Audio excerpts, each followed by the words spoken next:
starting?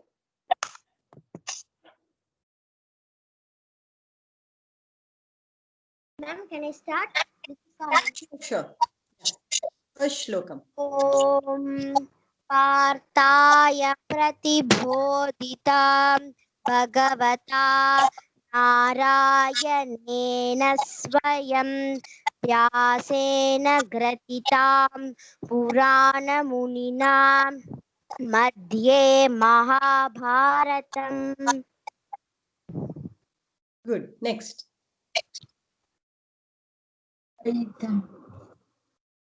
Ma'am, next also. No, I'm next person I meant.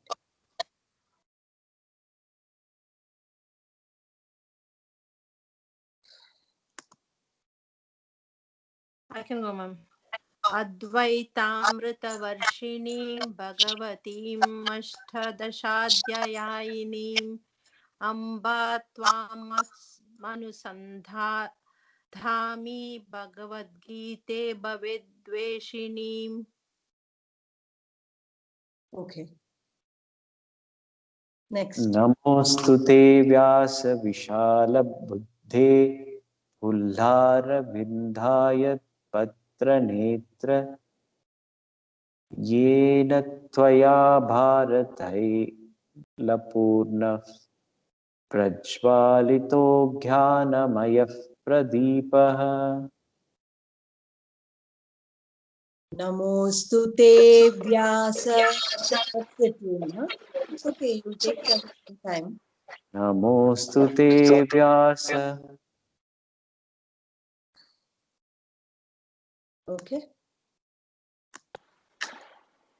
प्रपन्न पारिजाताय तोत्रवेत्रैकपाणये ज्ञानमुद्राय कृष्णाय गीतामृत दुहे नमः. Okay. Next.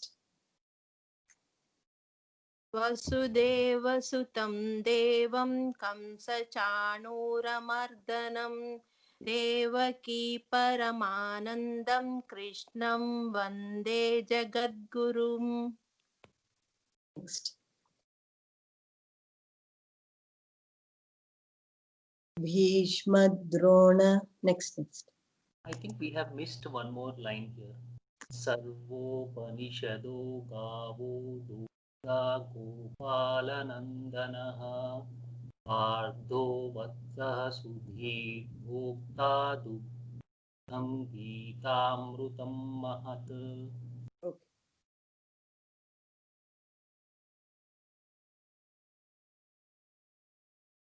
Next.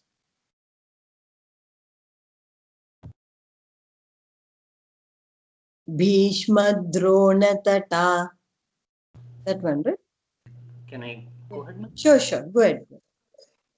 भीष्मद्रोणतटा च यत्र धजला गान्धारिनीलोत्पला शल्यग्राहवती कृपेण वहनी कर्णेन वेलाकुला. Okay. Next. Litika Gayatri. Ma'am, can I try? Sure. Ashwatthama Vikarna Ghora Duryodhanavartini Sotirna Khalu Pandavaira. Ma'am, I lost the tune, ma'am. Can you repeat? Yeah. So, actually, all of you chanted in different tunes. That's why I kept quiet. So, I am yet to share the recording of Dhyana. You can chant for today, chant however, in whichever tune you are comfortable with. I'll record it, then we'll try to keep it consistent. For today's session, go ahead, Litika. Tune is not important. Sotirna Khalu Pandavaira Kaivartakah Keshavaha. कैवर्तकः केशवः. Okay.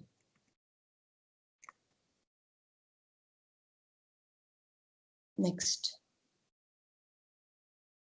Para. पाराशर्यवचः सरोजममलं गीतार्थगन्धोत्कटं नानाख्यानककेसरं हरिकथास् सम्बोधनाबोधितम् लोके सज्जनशद्वदैरहरः अररहः पेपीयमानं मुदा भूयाद्भूधारत्तपङ्कजं कलिमलप्रध्वंसिनः श्रेयसे.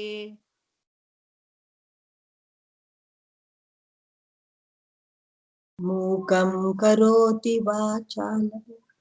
मूकं करोति वाचालं पङ्गं लङ्घयते गिरिं यत्कृपातमहं वन्दे परमानन्दमाधवम्. Nice.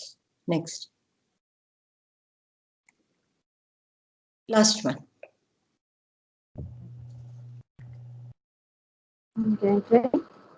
Yeah, sure. अथ प्रथमोऽध्यायः Arjuna Ninth Dhyanam Shloka you chant. Like Yam Brahma, that one, ma'am. Yam Yeah. Brahma Varunendra. Yes. I don't have that sloka. Okay, whoever has it can chant. Okay. I can chant. Sure. Yam Brahma Varunendra Rudra Marutah Stunvanti Divyaihi Stavaihi Vedyai Sangapadakramopanisadyair Gayanti Yam Samagaha Jhanavastita Tadgatena Manasa Pasyanti Yam Yogino Yasyantam na viduhu Surasuragana Devaya Tasmai Namaha. Okay. Yeah, we'll go to the first chapter.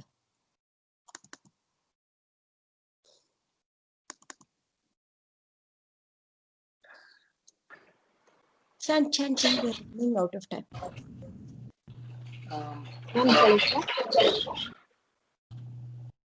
I can chant. अथ प्रथमोऽध्यायः प्रथमोऽध्यायः धृतराष्ट्र उवाच धर्मक्षेत्रे कुरुक्षेत्रे समवेतायुयुत्सवः मामकाः पाण्डवाश्चैव किमकुर्वत Sanjaya. Okay. Sanjaya उवाच दृष्ट्वा तु पाण्डवानीकं व्यूढं दुर्योधनस्तथा आचार्यमुपसङ्गम्य राजा वचनमब्रवीत्. पश्यैतां पाण्डुपुत्राणाम् आचार्यं मगतीं च मुं व्यूढां द्रुपदपुत्रेण तव शिष्येन धीमता.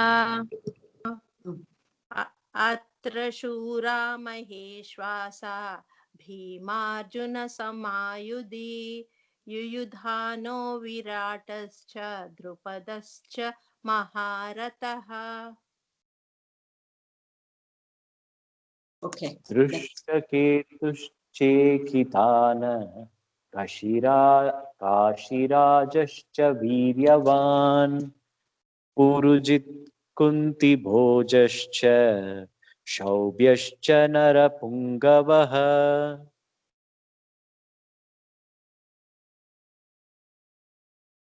We learned only till here. Okay. We Okay. did. Next. Okay. Yudha. Let's follow the order in which our names appear.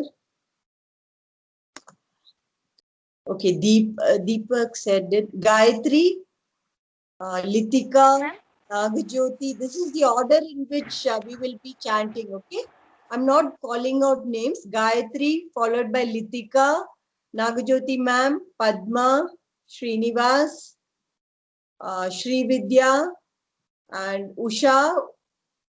That's it. Back to Deepak. Okay, this is the order. So next, Gayatri. Yes, ma'am. 1 second, my laptop is running out of charge. I need to plug it.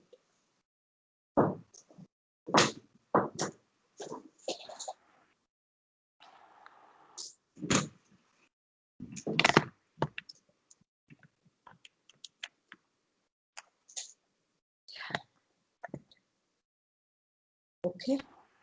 Yes, ma'am. Yudhamanyuscha Vikranta. युधामन्युश्च विक्रान्त युधामन्युश्च विक्रान्त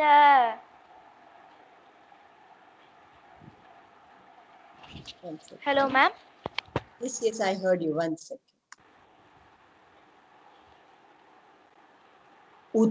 Uttamaujaschya Viryavan. उत्तमौजाश्च वीर्यवान् उत्तमादुश्च वीर्यवान् Uttamaujaschya. Uttamaujaschya Viryavan. उत्तमौजाश्च वीर्यवान् Okay. Saubhadro Draupadeyascha. सौभद्रो द्रौपदेयाक्ष सौभद्रो द्रौपदेयाक्ष Yash. Ish. Okay. Yashcha. याश्च सौभद्रो द्रौपदेयाक्ष Yashcha. याश्च सर्वयेव महारथाः. सर्व एव महारथाः सर्व एव महारथाः Next, Litika. Yudhamanyuscha Vikranta. Uttamaujaschya Viryavan. Try. युधामन्युश्च विक्रान्त उत्तमौजाश्च वीर्यवान् Saubhadrodra. You have to hold the id, okay? Saubhadrod. Saubhadrodraupadeyascha. Sarvayeva Maharathaha. सौभद्रो द्रौपदेयाश्च सर्व एव महारथाः Next. Asmakantu Vishishtaye. अस्माकं तु विशिष्टाये अस्माकं तु विशिष्टाये Usha, Litika, where's your mother? Yes, ma'am. Where's your Usha? Have you joined this Yes, call? ma'am. Okay. Yes. Yeah, your turn. So After be- Litika will be your turn. Okay. Yudhamanyuscha Vikranta.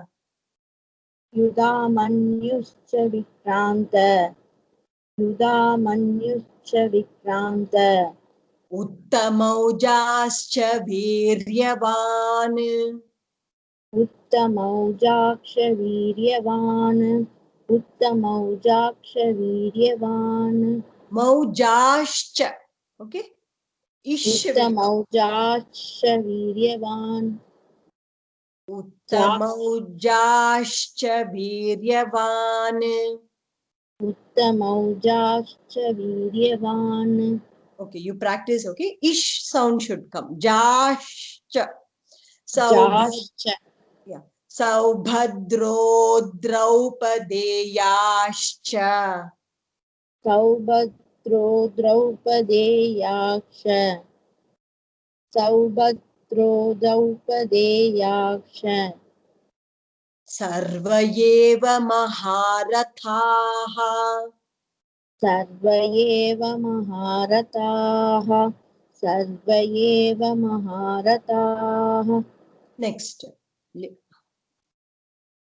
Nagajyoti ma'am Yudhamanyuscha Vikranta Uttamaujaschcha Viryavan Saubhadro Draupadeyascha Sarva eva Maharathaha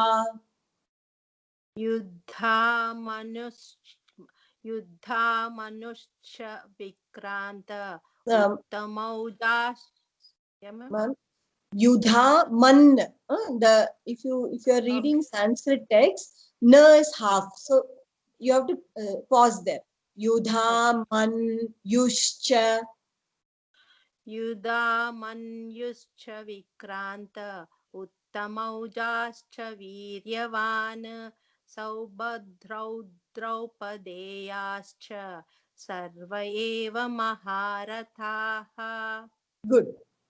Asmakan, if anybody is finding chanting the whole slokam as a challenge, let me know. Okay, we'll split it into 2 lines.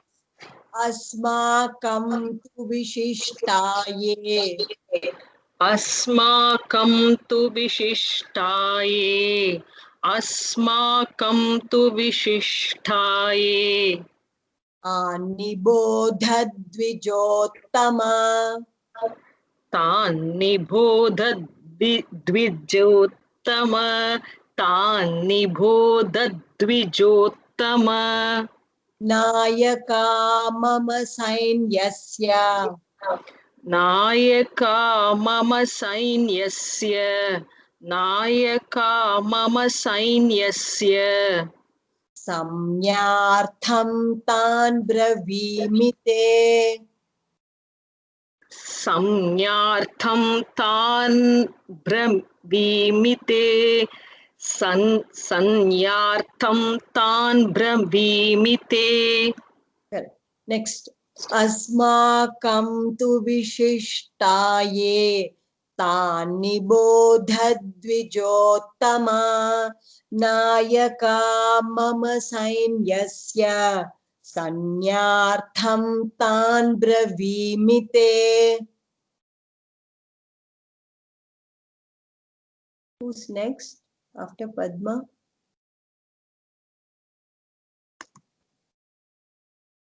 Srinivas or Srividya? Srividya. Yeah, Srinivas. After that, Srividya. Okay, ma'am. अस्माकं तु विशिष्टाये तान् निबोध द्विजोत्तमा नायका मम सैन्यस्य संज्ञार्थं तान् ब्रवीमिते. Okay. Next. Bhavan Bhishmascha Karnascha. Bhavan Mishash. Can you repeat? Bhishma. Bhavan Bhishmascha Karnascha. Bhavan Bhishmascha Karnascha. Bhavan Bhishmascha Karnascha. Kripascha Samitinjayaha. Krupascha Samitishchayaha. Samitin in, okay? Samitinjayaha. Okay. In sound will. Krupash. Okay. Okay. Krupascha Samitinjayaha. Correct.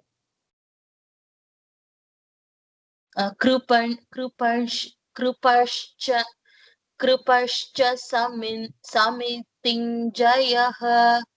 Ashwathama Vikarnascha. Ashwattama Vikarnascha. Ashwattama Vikarnascha. Saumadattis tathaivacha.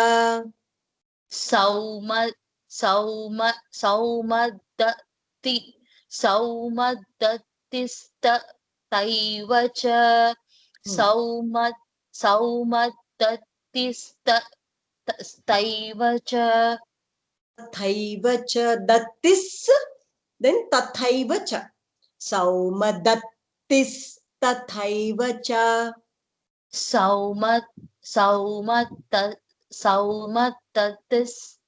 सौमदत्तिस्तथैव च सौमदत्तिस्तथैव च Next. Bhavan Bhishmascha Karnascha Kripascha Samitinjayaha. One second, on the next page. Ashwathama Vikarnascha Saumadattistathaiva cha. Deepak. Please remember the order. भवान् भीष्मश्च कर्णश्च कृपश्च समितिञ्जयः अश्वत्थामा विकर्णश्च सौमदत्तिस्तथैव च Okay, next. Anye cha bahava shura. Ma'am, is that me? Yeah, after Deepak, Gayatri. Yes. Okay, ma'am. अन्येष भगवत्सूरा अन्येष भगवत्सूरा Madarthe tyakta jivitaha. मदर्ते त्यक्तजीविताः मदर्ते त्यक्तजीविताः One small mistake you can correct. Madarthet. You have to hold the it, okay? Thet tyakta jivitaha. Try one more time. Madarthe tyakta jivitaha. मदर्ते त्यक्तजीविताः मदर्ते त्यक्तजीविताः Tyakta. Not tyaktiya. Tyakta. त्यक्तजीविताः Correct. Madarthe tyakta jivitaha. मदर्ते त्यक्तजीविताः Correct. Nana shastra praharanaha. नानाशस्त्रप्रहरणनाः Praharana. Only one na is there. It's long. Okay. Okay. Praharanaha. नानाशास्त्रप्रहरणना Repeat. Nana shastra praharanaha. नानाशस्त्रप्रहरणः Okay. You practice. Okay. Praharanaha. Say praharanaha. प्रहरनाः Praharanaha. प्रहरणनाः Praharanaha. प्रहरणनाः Praharana illa. Praharanaha. प्रहरणाः Correct. Good. Sarve yuddha visharadaha. सर्वे युद्धविशारदाः सर्वे युद्धविशारदाः Next. Litika. Anye cha bahava shura. Madarthe tyakta jivitaha. Nana shastra praharanaha. Sarve yuddha visharadaha. अन्ये च भगवत्सूरा मदर्ते त्यक्तजीविताः नानाशस्त्रप्रहरणाः सर्वे युद्धविशारदाः Okay. Next. Aparyaptam tadasmakam. अपर्याप्तं ततस्माकम् अपर्याप्तं ततस्माकं बलं भीष्माभिरक्षितम्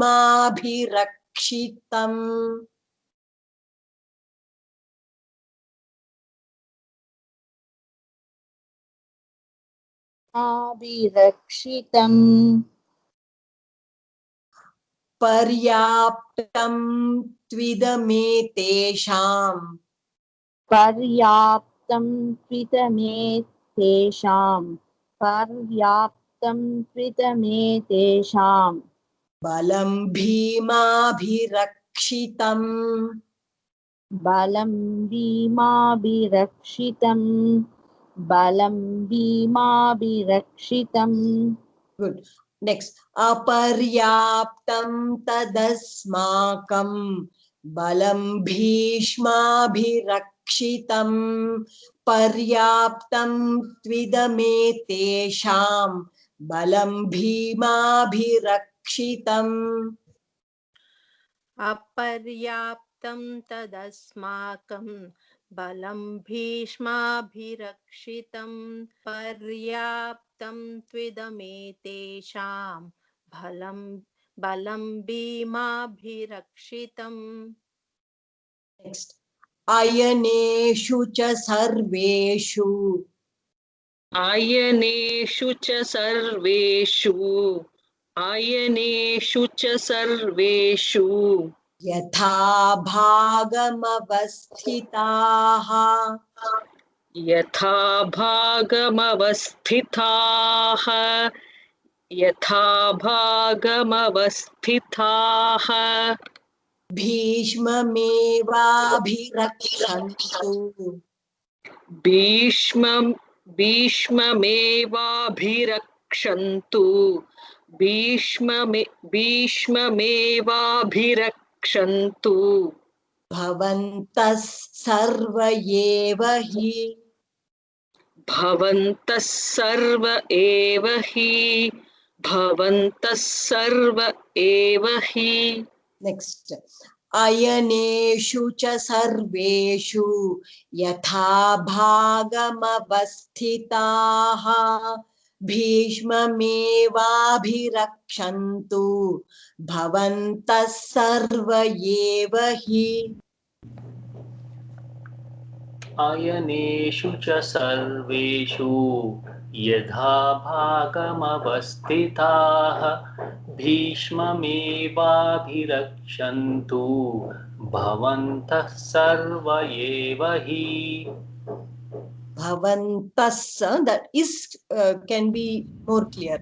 Bhavantas sarva eva hi. भवन्तः सर्व एव हि भवन्तः सर्व एव हि Next. Tasya sanjanayan harsham. तस्य सञ्जनयन् हर्षम्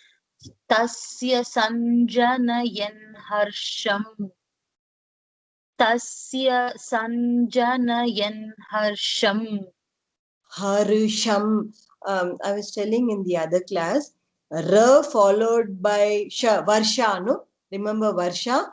Ra followed by Sha, you have to say Ra fully, Harusha, not Harsha. Okay. I hope I'm like the difference is clear. It's not Harsha, Harusha. Varusha. Varusha, like we say Varusha, no? That's the correct pronunciation. Tasya sanjanayan harisham. तस्य सञ्जनयन् हर्षम् Harisham. Yeah. Kuru vriddhah pitamahaha. कुरु वृद्धः पितामहः कुरु You can adjust that Kuru timing of Kuru. Kuru. Both are short. Kuru vriddhah. If sound will come. Kuru vriddhah pitamahaha. कुरु वृद्धः पितामहः Good. कुरु वृद्धः पितामहः Simhanadam vinadyochaihi. Simhanadam vina. Can you repeat, ma'am? Sorry. Simhanadam, you got it. Vinad, hold the id. Vinadyo, it's dyo. The and ya is together, dyo. Vinadyoch, you have to hold the ich. Vinadyochaihi. Simhanadam vinadyochaihi. Simhanadam vinadyochaihi. Ma'am, small Shankham. doubt. Yeah, sure. Simhanadam or Simhanadam? Do you have a matra after ha? Yes, it says Simha Nadam. In mine, it is not there. In the Sanskrit, I downloaded this PDF from Sanskrit documents. It's Simhanadam only. Simha. There is no Dirgham, right? There is no dirgham. Okay, thank you. Simhanadam. Yeah. Shankham dadmau. Dadmau followed by holding of ip. Dadmau pratapavan. Can you repeat, ma'am, one more time? Sure. Shankham dadmau pratapavan. Shankam dadmau pratapavan. Shankam dadmau pratapavan. That's the correct pronunciation, Sri Vidya. Shankham dadmau prata. However fast you may be chanting, you should not miss that ip. These are nuances, which will give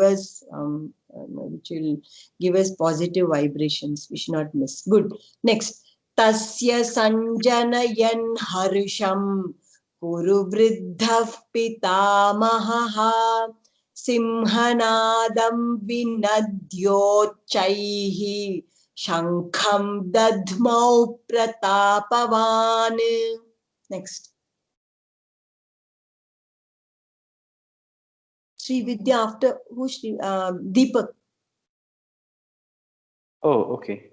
Tasya sanjanayan harsham kuru vriddhah pitamaha simhanadam vinadyochaihi shankam dadmau pratapavan. Dadmau pratapavan.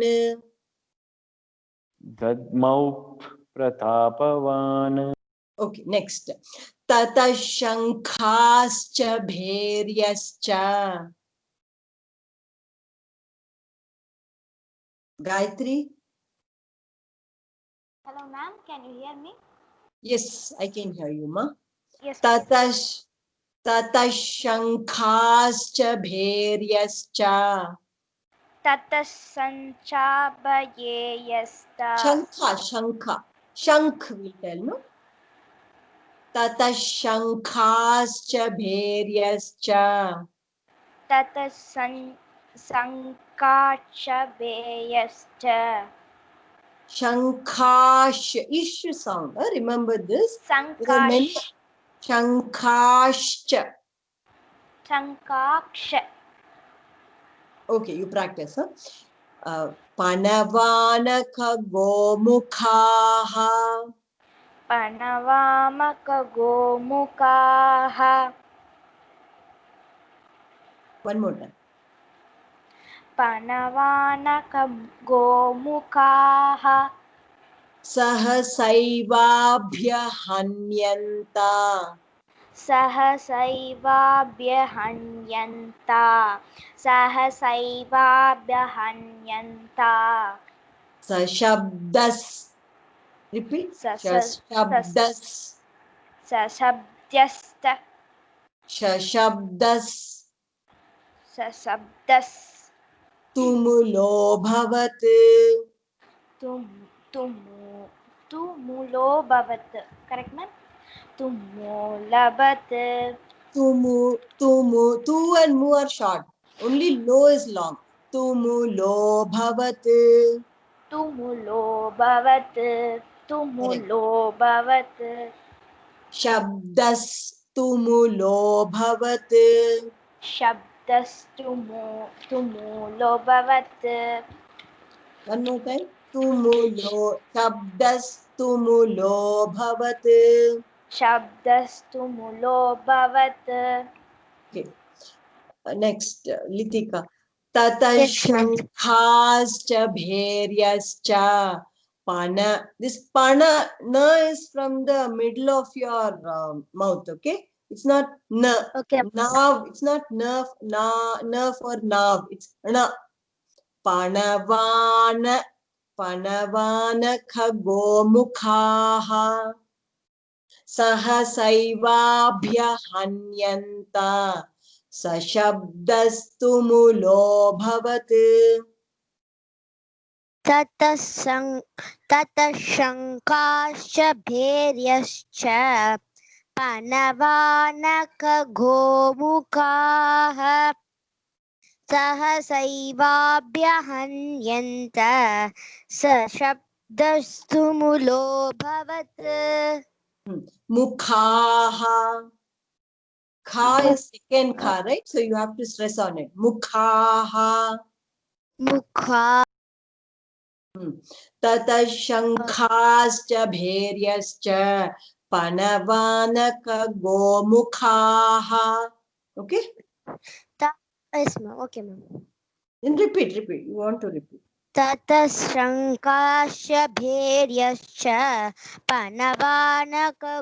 पनवानकगोमुखाः nice okay next ततः श्वेतैर्हयैर्युक्ते ततश्वेतैर्हयैर्युक्ते ततश्वेतैर्हयैर्युक्ते हयैर्युक्ते both the r's you have to roll your tongue ma'am हयैर् हयैर्युक्ते ततश्वेतैर्हयैर्युक्ते correct ततः श्वेतैर्हयैर्युक्ते महतिस् स्यन्दने स्थितौ ततश्वेतैर्हयैर्युक्ते महति सैन्दने स्थितौ महतिस् hold the is स्यन्दने right महतिस् स्यन्दने again hold the is स्थितौ I'll repeat this line okay ततः श्वेतैर् tair remember curd we say tair no hayair it's not yer yair yukte mahatis syandanes sthitau ततश्वेतैर्हयैर्युक्ते मगति सैन्दने स्थितौ स्यन्दने चन्दने स्थितौ चन्दने स्थितौ just correct that yair ma'am tair hayair you can say yair individually you can practice this sound say yair यैर् यैर् tair hayair तैर् हयैर् ha yair हयैर् tair हयैर् yeah repeat after me हयैर् repeat after me tair hayair तैर् हयैर् तैर् हयैर् now try tata shwetair हयैर्युक्ते hayair मगति no hayair yukte हयैर्युक्ते correct मगति चन्दने चन्दने स्थितौ okay practice you will get it madhava pandavaschaiva माधवः पाण्डवश्चैव माधवः पाण्डवश्चैव pandavaschaiva पाण्डवश्चैव remember, imagine there is a sh there. Because it's like combined with ch, you're getting confused. Think there's a sh.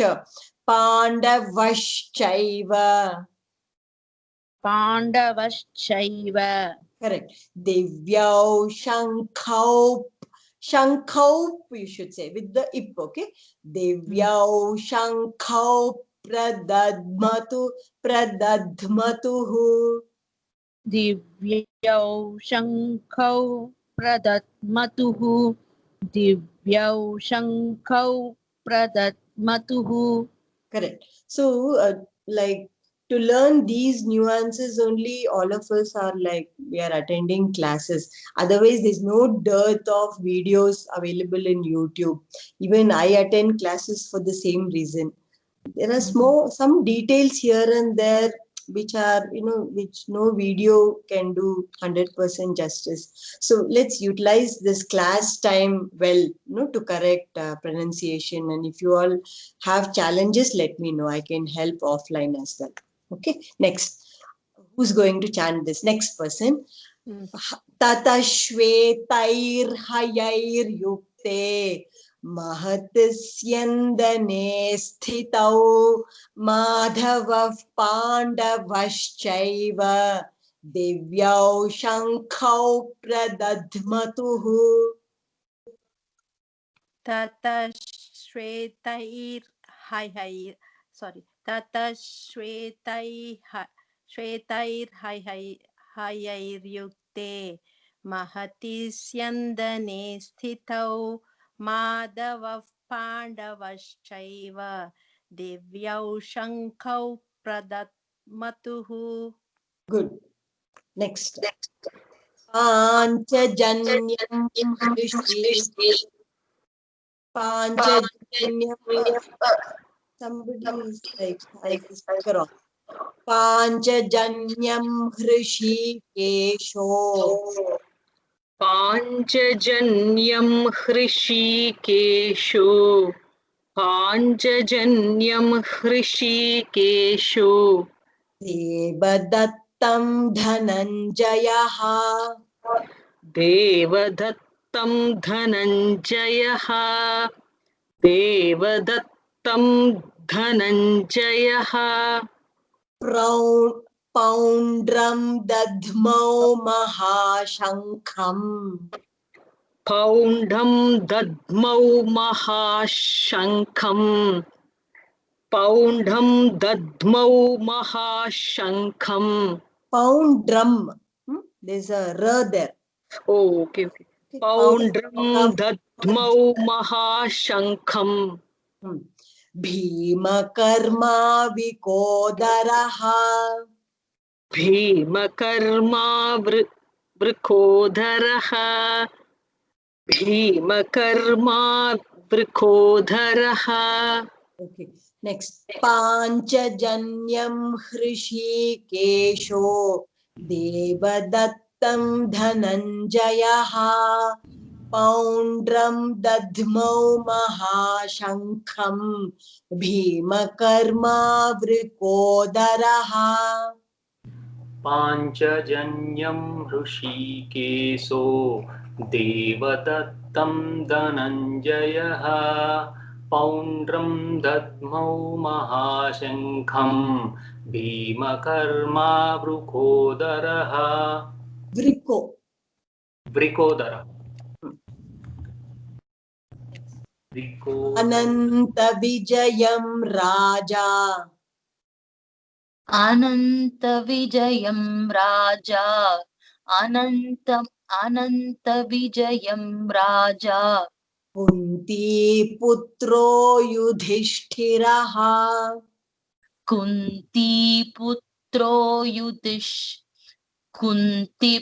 Kunti Putro Yudhishthiraha. Good. Nakulas Sahadevascha. Nakulas Sahadevascha. Nakulas Sahadevascha. Sughoshamani Pushpakau. Ma'am, what was it? Sughoshamani. bells. I think the war is about to begin, right? So Sughosha Mani, they're ringing the bell. Sughosha Mani Pushpakau. सुघोषमणिपुष्पकौ सुघोषमणिपुष्पकौ Okay, next. Ananta Vijayam Raja Kunti Putro Yudhishthiraha Nakulas Sahadevascha Sughoshamani Pushpakau. अनन्तविजयं राजा कुन्तीपुत्रो युधिष्ठिरः नकुलः सह देवश्च सुदोषमणिपुष्पकौ It's G, not Dha. Sughosha. सुघोषमणिपुष्पकौ Ghosha means, I think. Sughoshamani Pushpakau. सुघोषमणिपुष्पकौ. Okay, next. काश्यश्च परमेश्वासः काश्यश्च परमेश्वासः काश्यश्च परमेश्वासः. Better, there's some more scope to say that yashcha properly. Kash, first stop ish. Kash, yashcha. Three, totally you can split this into three small words. Kash, yashcha. Repeat. काश्यश्च.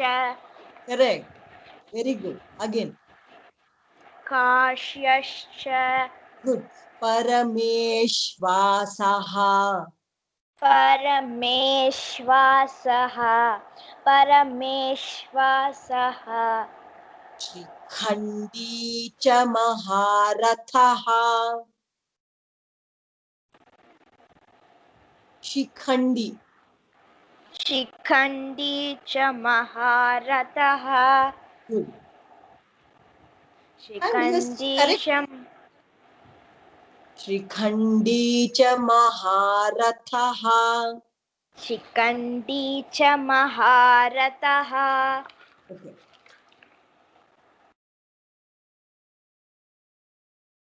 धृष्टद्युम्नो विराटश्च. दृष्टद्युम्नो विराटश्च. दृष्टद्युम्नो विराटश्च. विराटश्च. विराटश्च. तश्च. तश्च.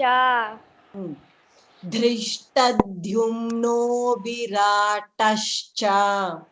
दृष्टद्युम्नो विराटश्च. Good.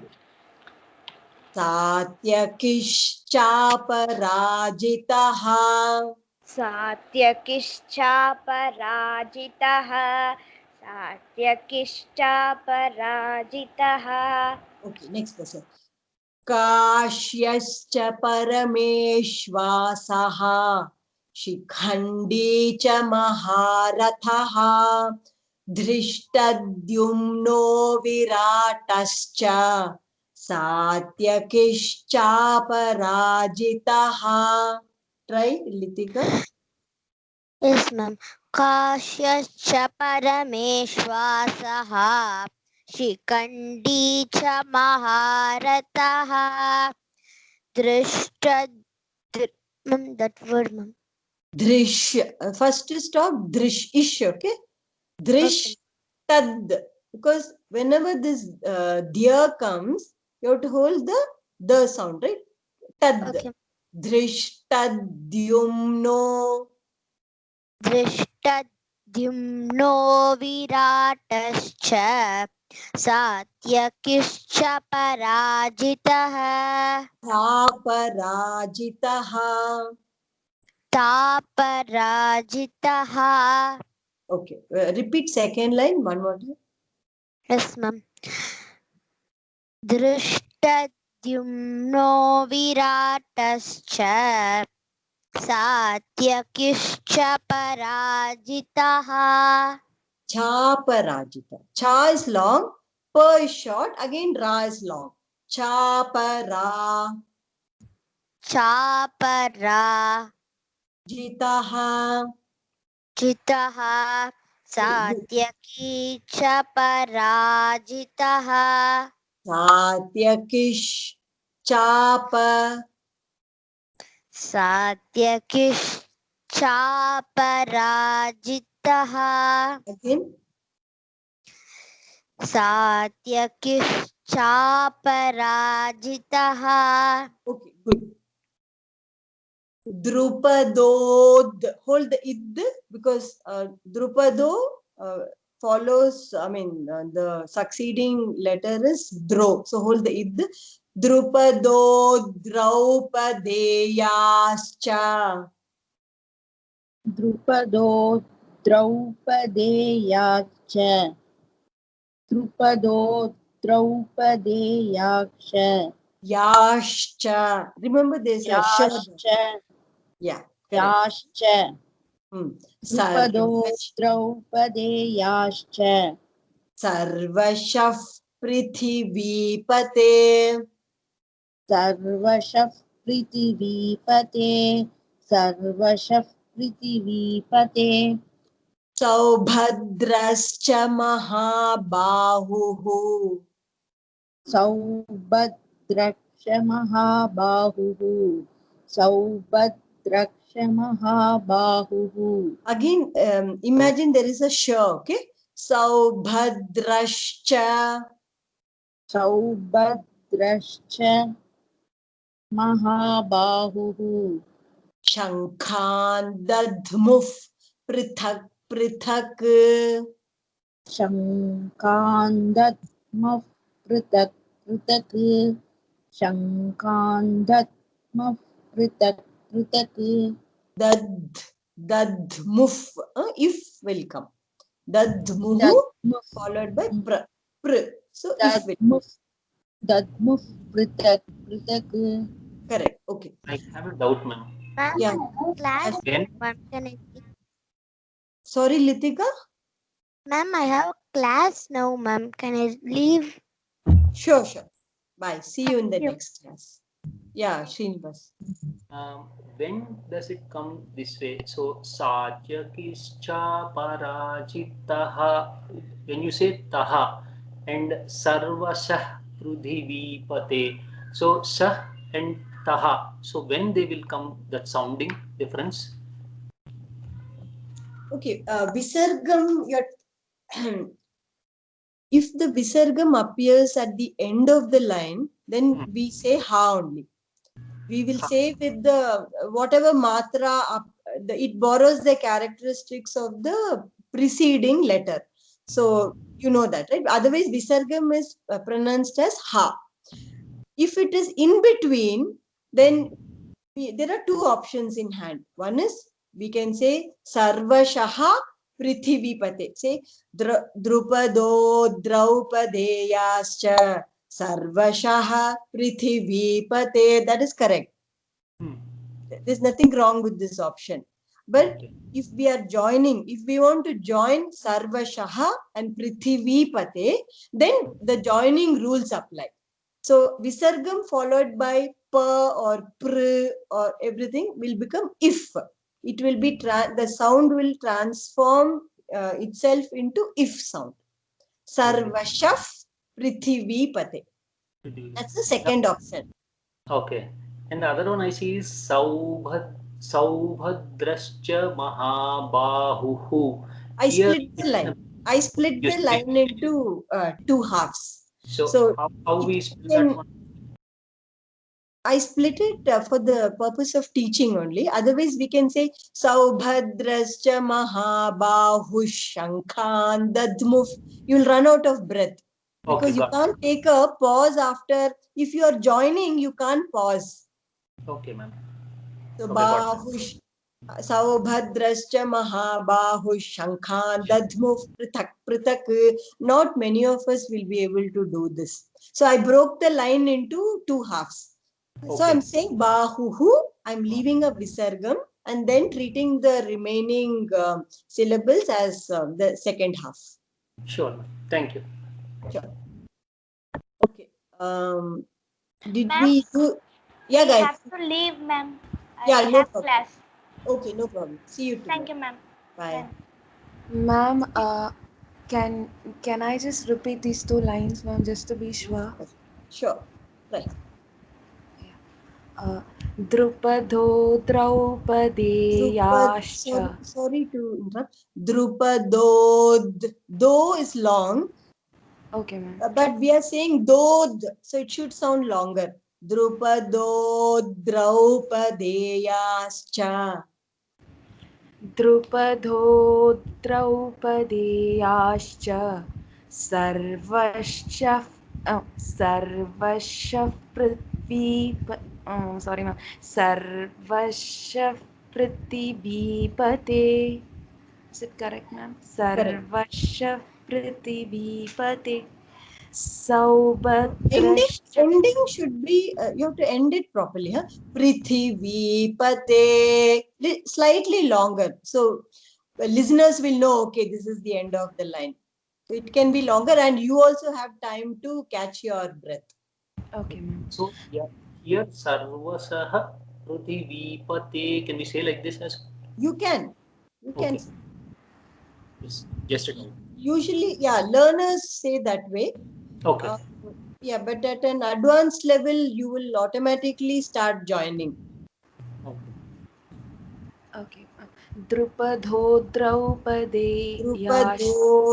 Oh, sorry, ma'am, sorry. Drupado Draupadeyaಶ್ಚ sarvascha prithvipate saubadrashcha mahabahuः shankandadmuh pritak.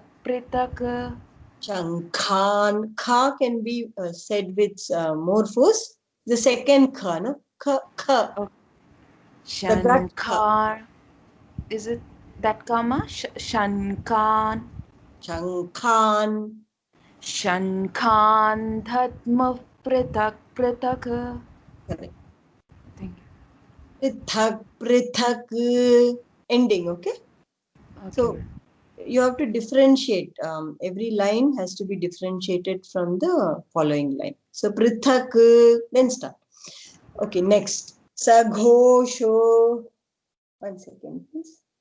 Yeah. Saghosho dhartarashtranam. Saghosho dhartarashtranam. Saghosho dhartarashtranam. Hridaya nivyadarayat. Hridaya nivyadarayat. Hridaya nivyadarayat. Nabhascha prithivim chaiva. Nabhascha prithivim chaiva. Nabhascha prithivim chaiva. Tumulob, okay? Tumulobhyanunad, sorry. Tumulobhyanunadayan.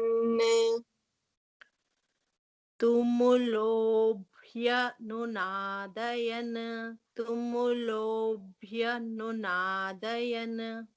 Nadayan. You have to end it with in. Tumulobhyanunadayan. Okay, next. Saghosho dhartarashtrana hridaya nivyadarayat nabhascha prithivim chaiva tumulobhyanunadayan.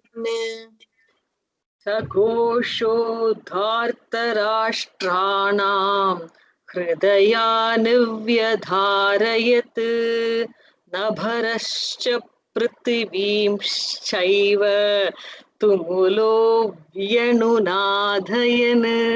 Padma, repeat second line. Nabhascha. Nabhascha Oh, no holding.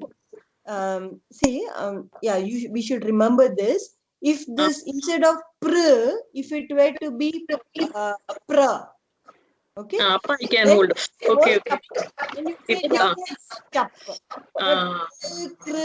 gr, this C kind of matra, no holding.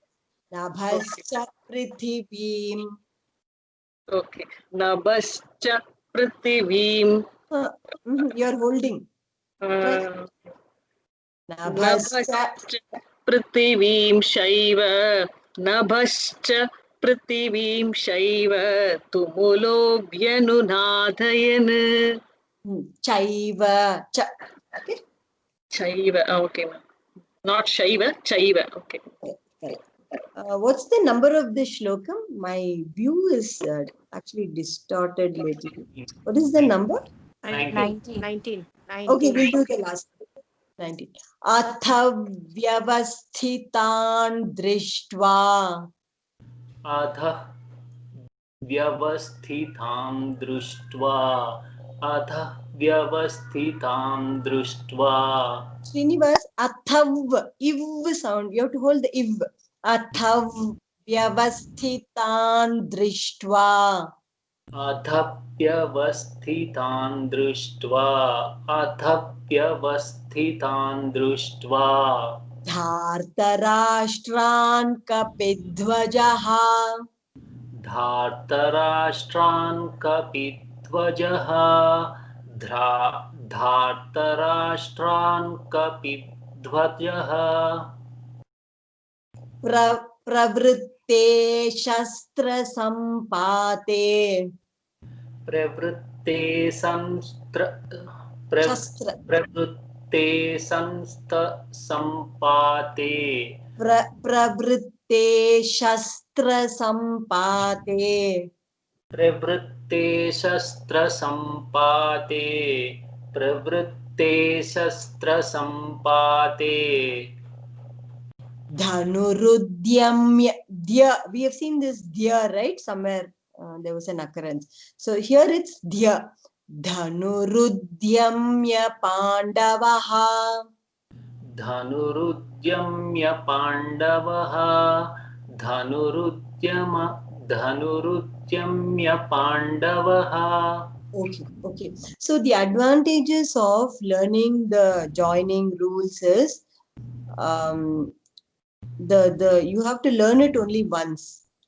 Once it's learned, then we are focusing on syllable chanting, right? We are trying to chant every syllable, and then syllables make up a word, and line is a group of words. So if we chant every syllable correctly, that means we will chant the word correctly. That means the shloka will turn out to be okay. So that's the focus. So if we learn these, then we'll be comfortable. Like today, I can say that any shloka you give me, I'll read it correctly. Tune is like secondary, but I am confident of reading any shloka, maybe with some mistakes, but I'll be able to do it. Okay. Once. Learn it once the right way, and then after that, it's only application. Okay, we'll stop here. We'll continue tomorrow. We'll revise all the shlokas that we learned. Okay, ma'am. Yeah, see you all tomorrow. Okay, ma'am. Thanks, ma'am. Thank you, ma'am. Thank you, ma'am. Thank you, ma'am. Bye.